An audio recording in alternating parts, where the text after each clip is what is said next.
but none other than Andrea Allen, a friend, a mentor, and a fellow agilist, if I could say. But she is someone who is a passionate leader with a heavy, heavy focus on agile. She holds an exciting position at Sun Life as an agile practice manager. She's also the director of the Agile Practitioners Association of Nigeria and co-founder and host of the Agile GTA Meetup.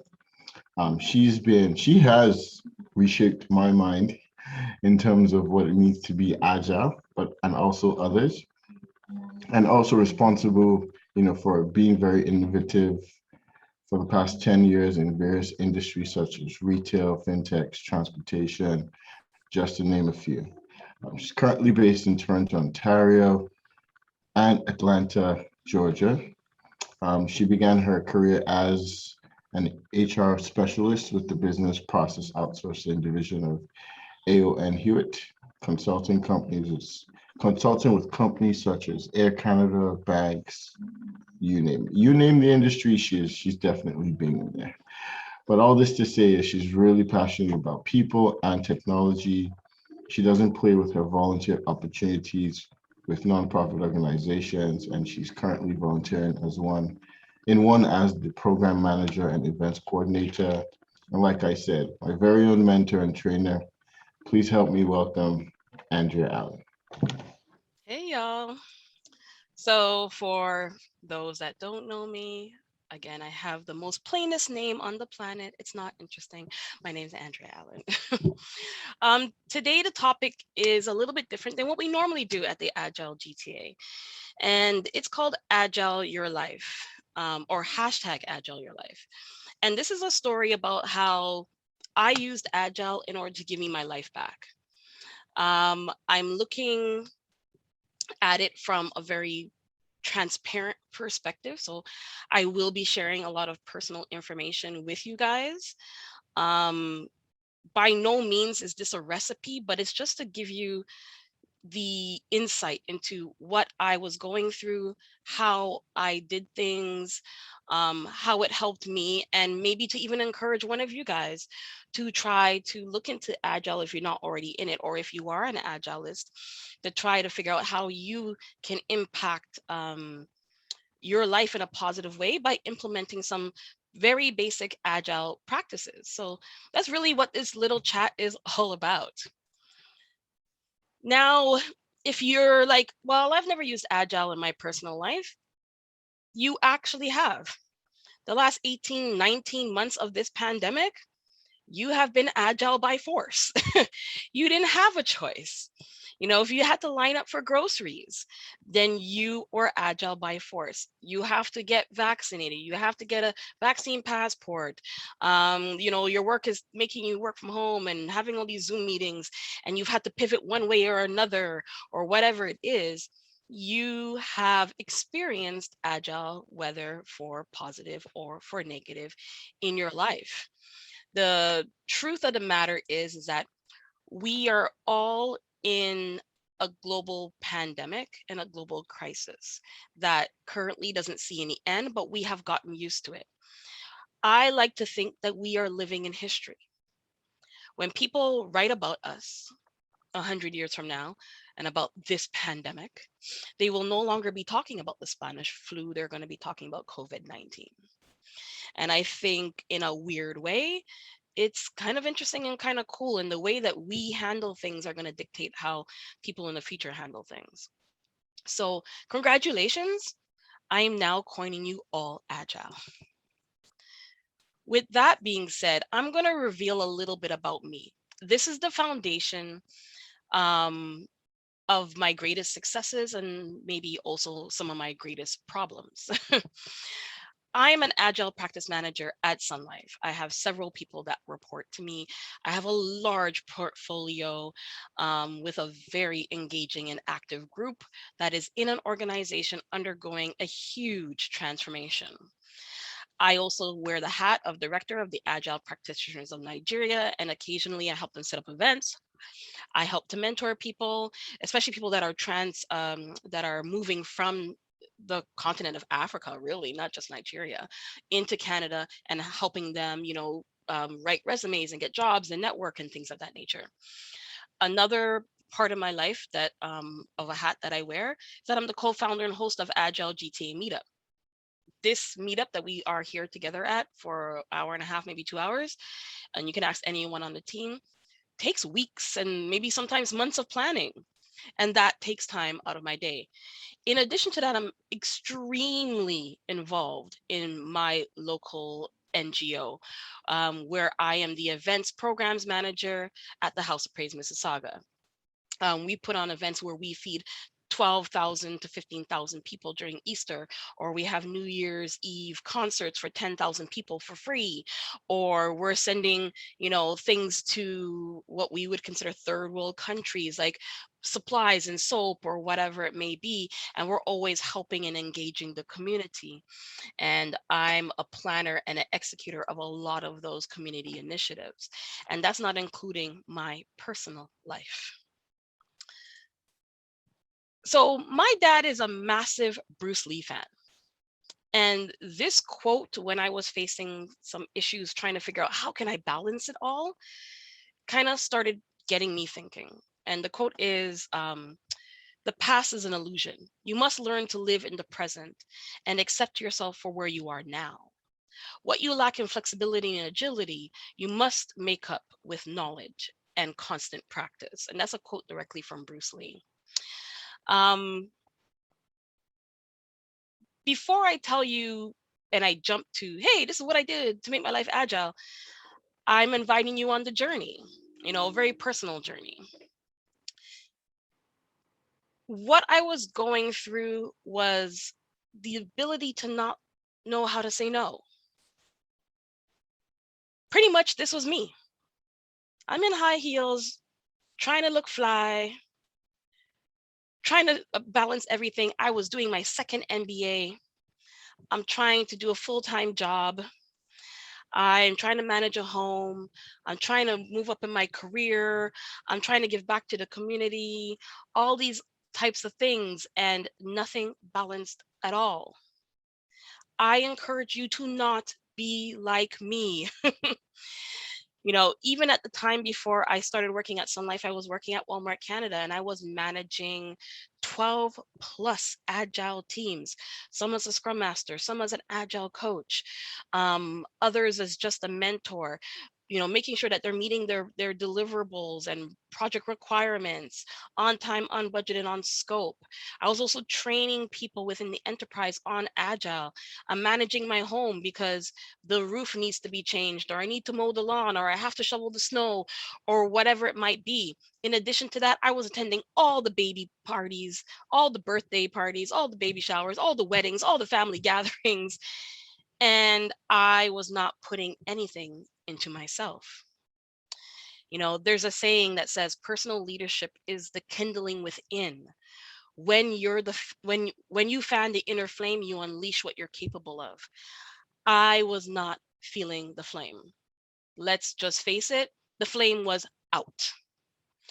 I found a lot of gratification in a lot of the things I was doing, but in the end of the day, when I felt empty inside, I'm like, okay, something needs to give. Now, most people will just say to you, well, what about your work-life balance? Just stop doing certain things. Remember when I mentioned before that I have a problem with saying no? Keep that in mind. It's going to come up a little bit later. And then something really drastic happened. And I call it the what the hell moment. One day, on a rare day off, I was washing my hair and I found bunches of hair falling out of my head. And I was like, holy crap. Literally, when I came out of the shower, I think I had half the density of hair that I had when I went into the shower. And I immediately just canceled everything I needed to do. And I went to the doctor. They did all these tests. And if anyone that knows me knows that I'm a closeted hypochondriac. So don't go on WebMD, because I looked up all the symptoms and I thought, oh my God, I'm dying. My fingers are going to fall off. All sorts of weird crap was happening to me. It turns out that my stress levels were through the roof. My iron levels were in single digits, to the point where my doctor said, how are you even standing right now? If I look back, I was barely sleeping. And my motto at that time used to be, I'll sleep when I'm dead. In the end of the day, I wasn't taking care of myself. That ability to not say no, that ability to not prioritize, that ability to not figure out what I can do and just stop being everything for everybody, basically stopped because my body forced me to stop. So I had to now figure out, after getting iron pills and started eating healthy and all that kind of stuff, I had to figure out, how do I not end up in this place again? Because this was me. I was always putting sticky notes in my hair, sticky notes on the wall, sticky notes in my car. You can probably ask Mo. I had sticky notes in my desk. I was always figuring out what's the next thing to do. 3 a.m. I'm sending emails. I had to figure out what was the root cause. Well, one of those things is that I was addicted to busy. I actually like being busy. I like knowing that I'm accomplishing something. I like that feeling to know that I did it. I like the feeling to know that when I'm with a team, we did it. These are the things that I like to do.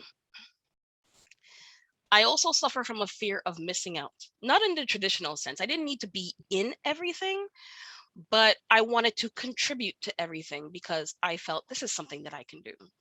Now, I will say that FOMO is not an official diagnosis, so don't go to your doctor and say, hey, can you give me a pill for FOMO? It's not going to happen, okay? But that was definitely one of my problems.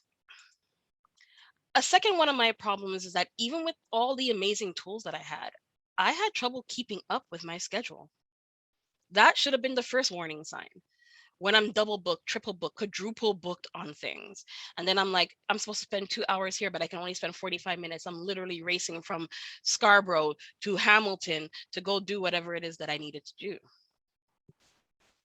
And then the third thing is that I was extremely exhausted. I was not actually enjoying my life. And that's why I enjoyed doing things. The accomplishment of completing things was filling out the joy that was missing in my everyday life. Like, let me sit in my backyard and enjoy the sunshine, or let me go to a park or a hike or whatever that was. I wasn't enjoying my life. So once I was able to diagnose these three, there was a lot more issues, but once I was able to diagnose those three things, and I got a therapist and we figured out ways to overcome these things, I came across this video that I'm going to show you now.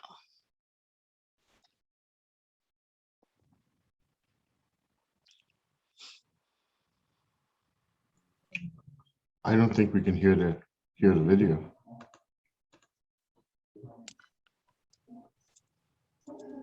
Sorry, Colab, pardon? I can't hear the video. Oh, okay, let me fix that. This is what happens when you have technology, folks. All right, let's try it again. So here's the good news about families. The last 50 years have seen a revolution in what it means to be a family. We have blended families, adoptive families. We have nuclear families living in separate houses and divorced families living in the same house. But through it all, the family has grown stronger. 8 in 10 say the family they have today is as strong or stronger than the family they grew up in. Now here's the bad news. Nearly everyone is completely overwhelmed by the chaos of family life. Every parent I know, myself included, feels like we're constantly playing defense. Just when our kids stop teething, they start having tantrums. Just when they stop needing our help taking a bath, they need our help dealing with cyber stalking or bullying. And here's the worst news of all. Our children sense we're out of control.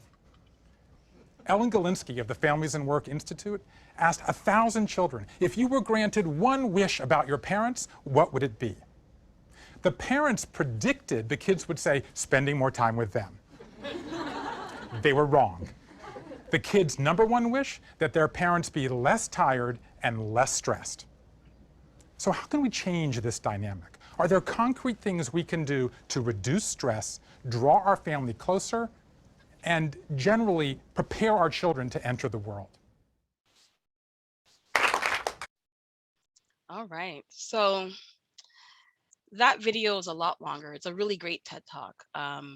Later on, I'll post it, or if someone can find it and post it in the chat, that'll be great. I suggest that you do watch it.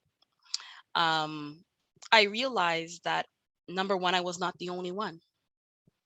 If entire families were facing these types of issues, and here I am facing these things, there has to be a solution. And that led me to dig a little bit deeper into myself. I needed to understand my personality. And I discovered that I am an introvert, and not just any introvert. Of course, I would be special. I'm the type of introvert that only exists in 1 to 2% of the entire population of the world. So what exactly does that mean? It means that I am an introvert sometimes. That makes me feel like I'm 2 different people. We grow up thinking that we need to be extroverted. In the role that I play as an Agile coach and as a Scrum Master, people actually expect me, and the questions they ask me, I can always tell, to be an extrovert. So I wasn't even being true to my true personality. Like, imagine that, right? So when I did this personality test and it told me that I'm an extroverted introvert, that explained a lot. I can be in a party and be in a room with 100 people and not say a word and chill and just text people or play video games or listen to music, and I'm perfectly okay. I'm also calmly emotional, which means that from the outside, you'll think nothing bothers me, and inside, it's like Armageddon happening. All these thoughts and emotions and all that kind of stuff.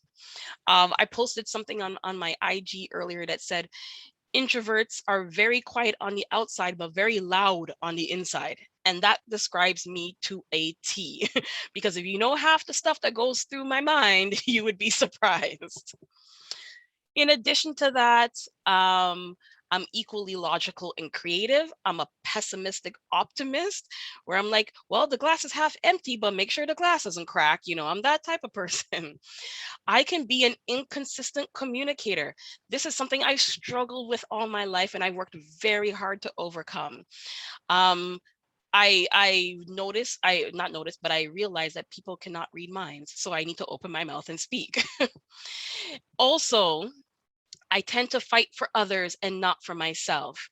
Like right now, there's a whole situation between the United States and Haiti, and I've been posting all about that. But if something happens to me, heaven forbid if I should say it out loud, I also like to see the big picture, but I tend to miss some of the small steps. But then I'm also a perfectionist. I mean, talk about an oxymoron. And I'm also a dreaming doer, meaning I have the hugest dreams and I just want to hit the ground running and just get it done. So then my therapist recommended to me a few books, but these were the 3 that made the largest impact in the last maybe 4 to 5 years. There is Quiet, The Power of Introverts in a World That Cannot Stop Talking.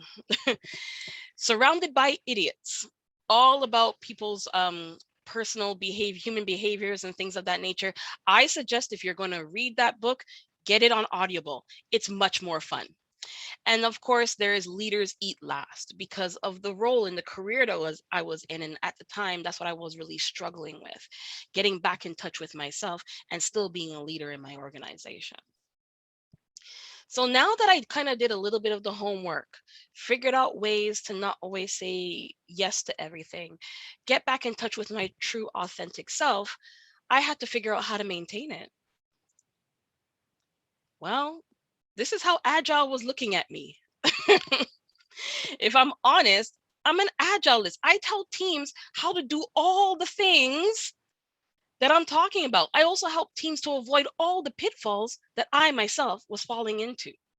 So Agile was literally saying, hi, I'm here. You can use me. So after doing some research, I had to realize, you know what? Agile really truly is the way to go. So I'm going to reveal to you why I chose to go Agile. It allows me to be innovative. I mean, this is my personal life. I can pretty much do just about anything that I want, and no one's going to look at me as a failure.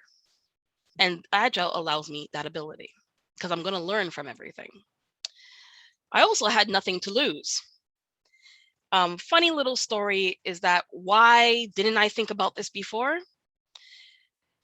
Sometimes you realize that you have deep-rooted pillars of fixed mindset that are still in your life, right?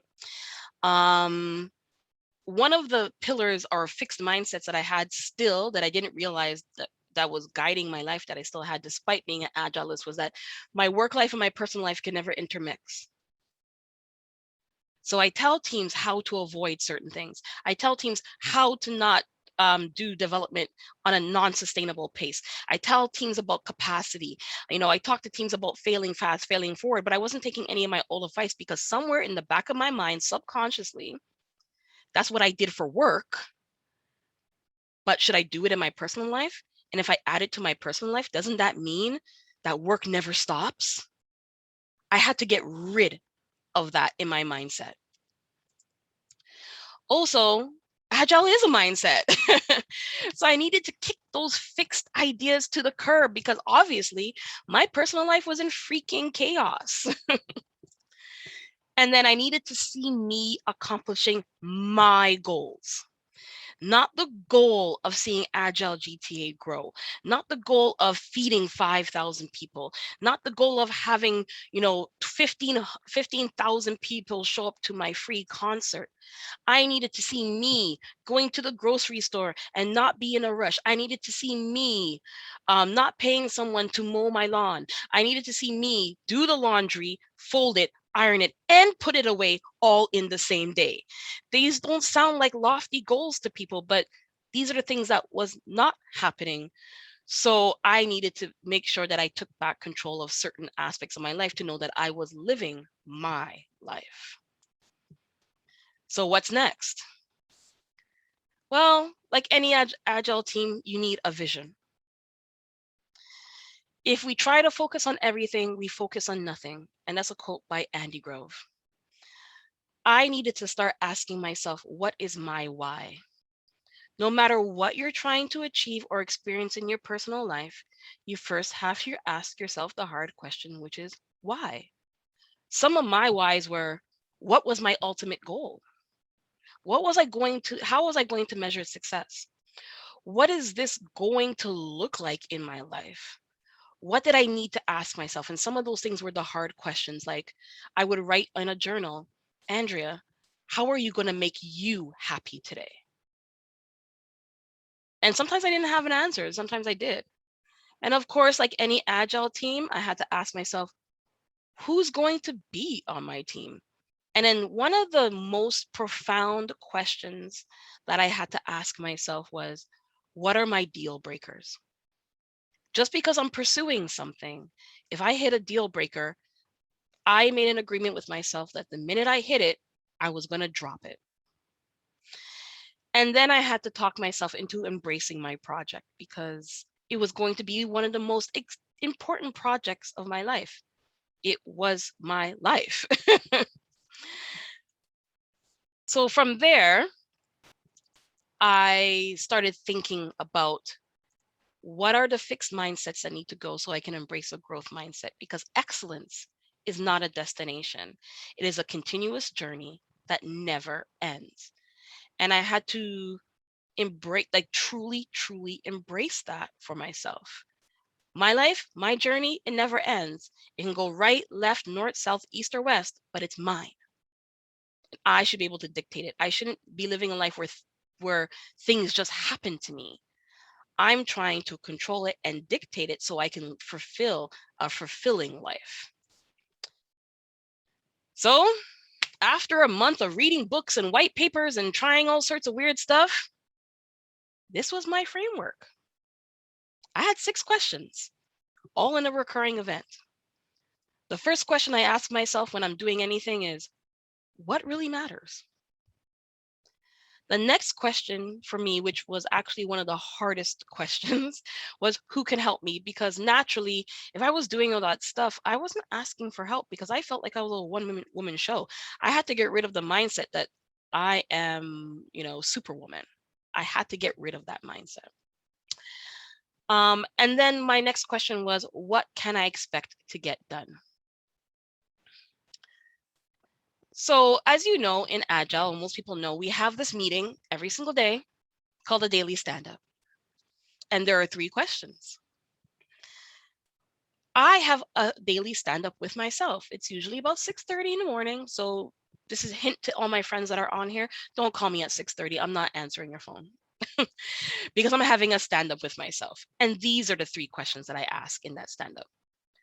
What did I do last week? What could I do this week? And what is urgent or what is important? Because sometimes it can change day by day. So just to give you an idea of what I do in this framework, every week I have a board. I have things that I need to accomplish. And on that board, I ask what really matters. That's how I set my priority. I ask, who can I help? And I literally will write down people's names and make a list and reach out to people if I need help or whatever it is. And I give them timelines, things like that. And then I also ask myself, what can I expect to get done? Meaning, do I have 15 things on my list this week to get done, but I can only really do 10? And I might push some of those things to the backlog. And then every day I remind myself what I did last week. I have to remind myself of my accomplishments, because remember, one of my goals was that I needed to see me accomplishing things.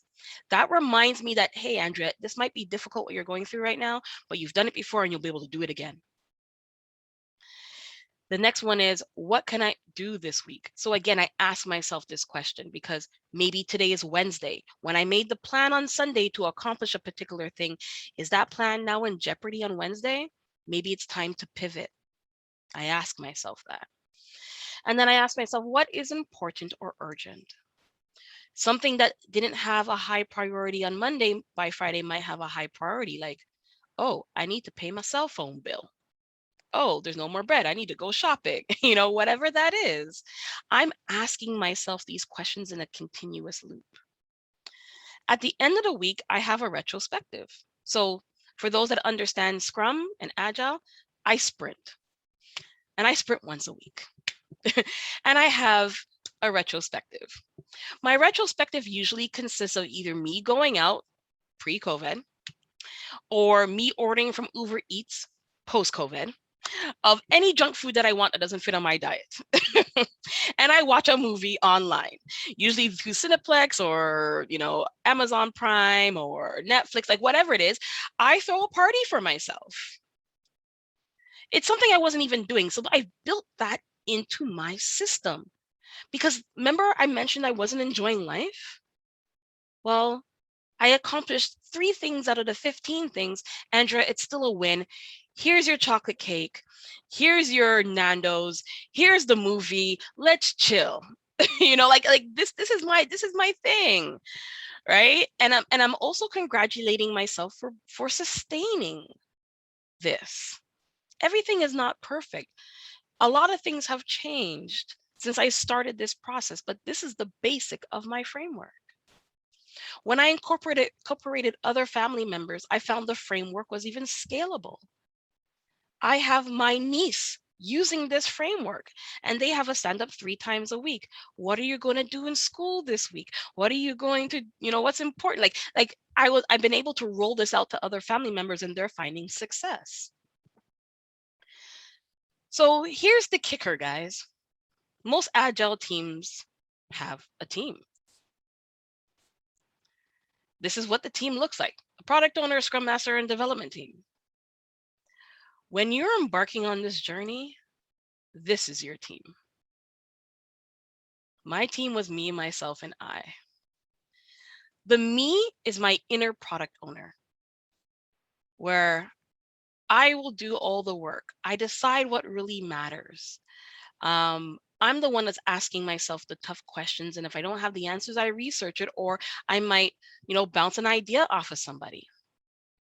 The myself in this team is all about reminding myself to be nice to myself. Why am I setting lofty goals in which I'm going to feel a defeatist attitude at the end, which is just going to discourage me from continuing this path? I'm celebrating my low-hanging fruit. I'm celebrating my wins. And I'm pivoting or replanning the things that didn't work out, and I'm learning from it. Henry Ford once said, whatever you think you can or think you can't, you're right. It's all about perspective. Then the I in the team is my Scrum Master or my Agile coach. And this is probably the hat I'm most comfortable in. It's the one in which I coach myself. And when I first started, I literally spoke to myself in a mirror. Like, Andrea, you can't do this. Your previous velocity was 12. Now you want to do 25. Is this the right thing for you to do? Like, it's grown since then. I don't talk to myself in the mirror because my household probably thought it was nuts. But I am more self-sustaining and self-managing now to be able to say, hey, this is what you really can do. My Scrum Master and Agile coach is also the one that celebrates all my wins because it likes to eat chocolate cake. And it likes really funny romantic movies. So that's my team. Now here's how you can start. And this is exactly what I did. I have a big square on one of the walls in my master bedroom, and it is a magnetic chalkboard. So I literally put sticky notes on it, and I have these sticky notes that I bought from Amazon that are they're white and they're dry erase, and I can write things on it. And I was doing all that physically. Start from where you are. For some people, it's just a matter of just putting tape on the wall and getting sticky notes. So if you guys hear popping, that's because my neighbor looks like he's doing fireworks. I don't know why it is. But anyways, sometimes it's going to be a piece of paper. But whatever it is, make it visible and make it plain. Every single morning, I was forced to face myself because that's the first thing I saw when I woke up in the morning. I couldn't walk out of that room without addressing this list, addressing this board, addressing what it is that I was going to do. Some of the things that I put on there are not necessarily tasks that need to be completed. Some of it was, Andrea, you're going to sit down for 15 minutes, you're going to turn off your phone, and you're going to close your eyes, and you're going to meditate on this idea.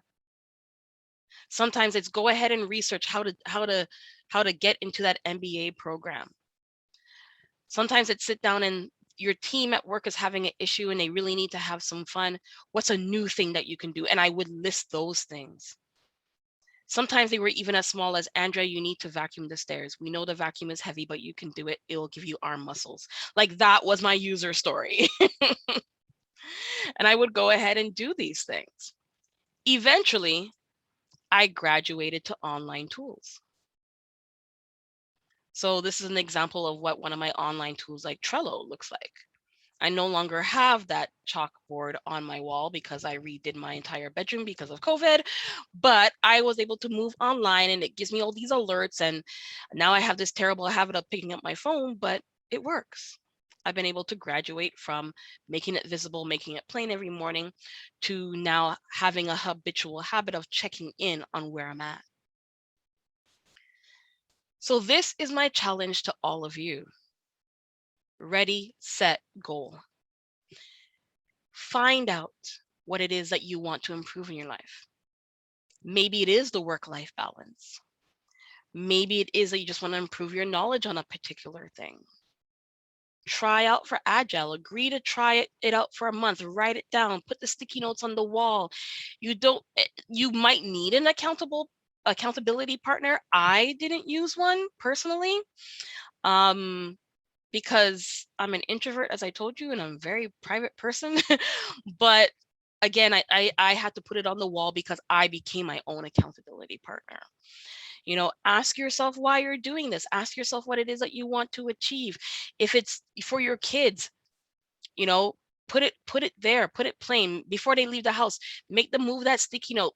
Put some monetary action to it. Make their allowance to be part of it. Whatever it is, just start from where you are, because getting started is easy. Keeping it up is where the real work is. So here are some helpful tips for you. Adapt all the time. The frequency of your chats are not working, move it out to 3 times out of the week, maybe twice a week. Putting it on a wall is not working, you prefer to use an app, try it. Be open, be flexible. But most of all, find out what works for you. In the end, it's your journey. Embrace it. And that leads me to empowering yourself and your household. Get others involved. You know, it's people know this very well. If you've been on a diet, it's very difficult to stick to your diet when the people in your house are not sticking to a diet. You're going to want to eat a French fry. You're going to want a slice of pizza. Even the smell alone might just discourage you. Now, you might have the willpower of a rock, and I applaud you. I am not that strong. So if you can, get the people involved in your household to walk on this journey with you. What's the worst that can happen? They'll learn something new. No knowledge is ever lost. And the third thing that I will encourage you to do is to tell your story, define your mission, identify your core values, and run with it. So now that I've kind of revealed my method, gave you a few tips on how to start and how I got here, you might be wondering, well, what is all this for? Where are you now? Are you still having these issues? This has all been about four, maybe going on 5 years in the making. My agile life kind of looks like this now. I no longer have FOMO. I no longer need to be in the middle of everything. I can see exactly how much I have on my plate, and I can feel okay with it. I now feel like I have the empowerment to say no. Saying no or not right now has become a good thing. And I'll give you an example of how much I used to say yes. I was doing something for these little kids and someone wanted me to do something else. And I said, I'm sorry, I don't have the capacity.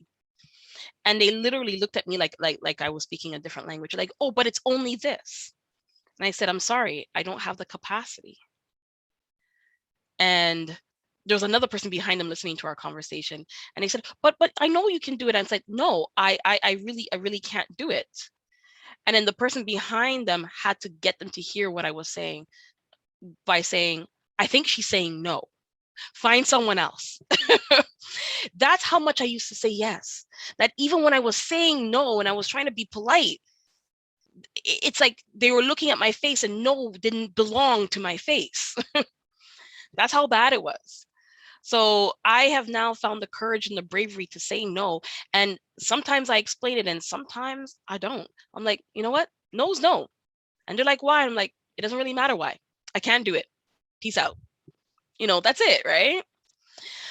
The last thing is that the family that plans together kind of stays together. As I mentioned before, you know, I live with a bunch of people in my house, and if they're not following what I'm trying to follow, it was going to derail me. I can probably say now that everybody in my household uses some type of agile process or methodology, not just for their personal life, but we also have a Trello family board. When we plan trips or do anything it is that we want to do, we all talk about it and plan it, and we come together online because some of us live in different households. You know, recently as a family, we just purchased a large plot of land together. All of that was planned out and discussed using Trello, and we all had a part to play in this thing, and we were successful. But it's not just my personal life that improved. My professional life improved. I found that I am now more efficient and more productive, and I'm very much more present. I'm also feeling a lot more motivated and inspired, you know, by practicing these skills, which added to my personal leadership of myself. I realized that I don't need to control all things. I no longer feel out of control by not having control, which was one of the issues that I was being faced with. And, you know, taking on agility in my personal life helped to resolve that. I'm experiencing a life of joy and fulfillment. This summer, I didn't get to do everything I wanted to do. Dougie Ford had us on lockdown. But the minute he let us out, I was going for hikes in Hamilton. I went fishing. I did all these things. Mo and I, we just hanged out together eating weird nachos and chicken wings or whatever. But we had fun. Like these are things that normally I wouldn't have had the time to do outside of work hours. I'm getting back in touch. I just did a painting the other day. I posted it on Instagram. Like I'm doing a lot of things that I abandoned before that used to bring me joy, and I'm getting back in touch with them. Which means that I'm getting back to my life. I am learning to lead myself. And by doing that, I now find that I have more time, more choice, more freedom.